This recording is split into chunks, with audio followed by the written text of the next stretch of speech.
어깨 낮추기라는 건데 이제 침견추주라는 단어로 설명이 됩니다.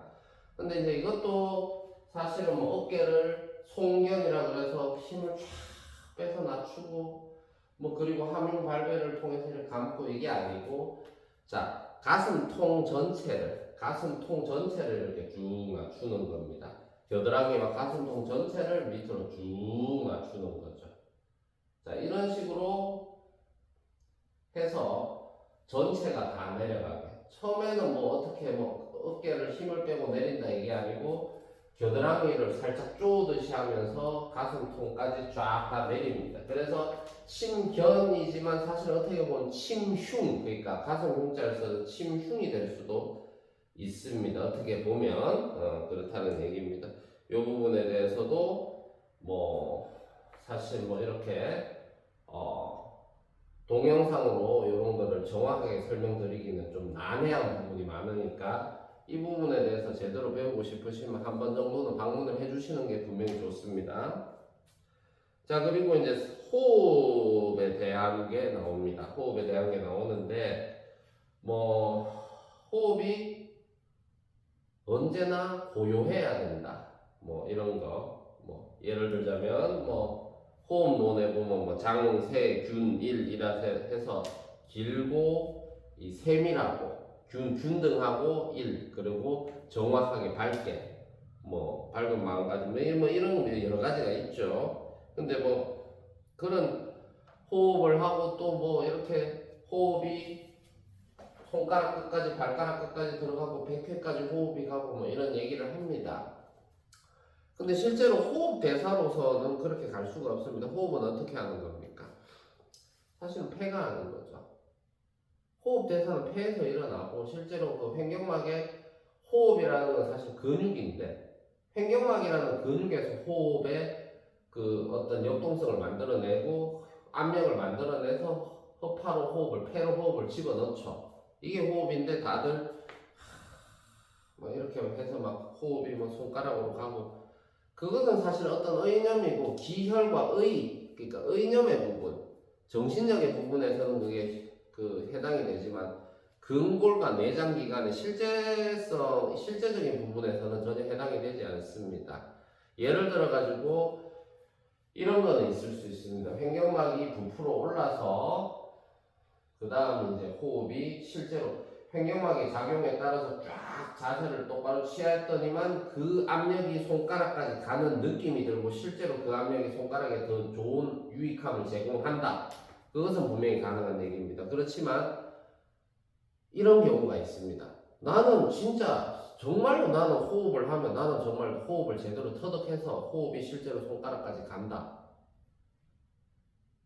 사람 몸의 구조로 불가능하다는 것은 분명합니다. 그렇죠? 사람 그러면 손가락으로 숨을 쉴 수 있어야 되는데 그러면 만일 그분이 그렇다면 그 물에 다 잠기고 손가락만 이렇게 물 밖으로 빼면 40분이고 1시간이고 있을 수 있어야 된다는 얘기입니다. 그렇지 않습니까? 그죠? 그러니까 뭐 좀 극단적인 얘기인데 지금 저희는 충분히 영적이고 또 지혜롭기도 하고 어떤 그런 좀 표현의 자유에서 표현을 이런 식으로 했다라는 걸 충분히 이해할 수 있는 세대입니다. 그러니까 실제로 호흡이 손가락까지 갔다라는 표현이 뭘 의미하는지를 충분히 알아들을 수 있는 세대고 그 정도 정보력을 우리는 가지고 살고 있습니다. 그죠? 근데 호흡이 실제로 손가락까지 들어가지 않습니다. 그거는 비유입니다. 그 정도로 이 근골이 잘 이어지고 감각이 잘 이어져 있기 때문에 호흡이 손가락까지 실제로 가는 듯한 느낌과 실제로 너무 그 안쪽에 호흡 그 손가락까지 이어지는 그 호흡 근육과 그런 게 잘 이어져 있기 때문에 호흡이 실제로 팽창하는 것 같이 느껴지는 겁니다. 실제로 호흡이 거기까지 가지는 않지요. 그죠?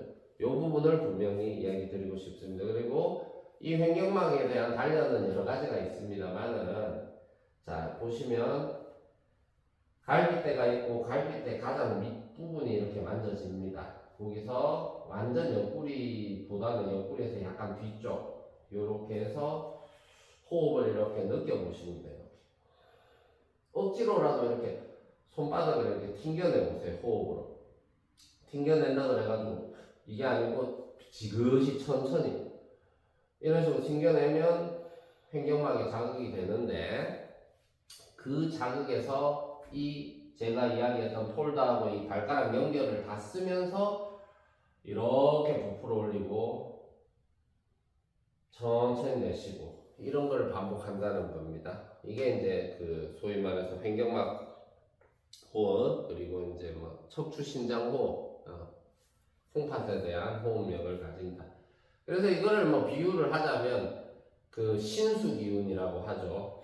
신장 그리고 콩팥의 신수 기운이 실제로 팽창을 하면서 이제 보일러 같이 이제 물 기운이 위로 올라간다 해서 거기서 기혈에 대한 의념에 대한 작용만이 아니고 실제로 이 신장과 척추 그리고 횡격막의 가동에 의해서 실제로 신수 기운이 올라가는 그 근골에 대한 부분까지 이거를 감당을 합니다. 이런 게 이제 그 기혈 근골에서 신수 기운이 실제적인 근골에 대한 에너지로서도 위로 올라갈 수 있다라는 겁니다. 이것은 내가 의념을 가지고 소주천을 돌리겠다, 동맥을 이렇게 뚫겠다. 그게 잘못됐다는 게 아닙니다. 그런 부분의 수련도 있을 수 있으나 그거는 일부분입니다. 사람의 삶은 뭘로 이루어져 있죠? 기혈 근골 그리고 의식으로 이루어져 있습니다. 그렇지 않습니까? 근데 의식으로만 하고 근골은 전혀 따라주지 않는다면 근골에 대한 운동과 그 움직임은 전혀 없이 그거는 뭐하고 똑같습니까? 자, 여러분은 지금 슈퍼를 가고 싶습니다. 슈퍼마켓 혹은 편의점을 가서 뭐 맥주를 하나 사고 싶습니다. 맥주를 정말 사고 싶다라는 극대화된 생각과 그 이미지와 상상력을 극대화돼서 펼칩니다. 실제로 맥주를 사진 않았지만 너무 극도로 정제되고 세밀한 상상력으로 인해서 맥주를 샀는 듯한 기쁨을 누릴 수는 있습니다. 그러나 실제로 자기 몸이 움직여서 가지 않으면 맥주를 사오지는 못합니다. 그렇지 않습니까? 이겁니다, 바로. 그래서 요새 말로 이걸 뭐라 그러죠?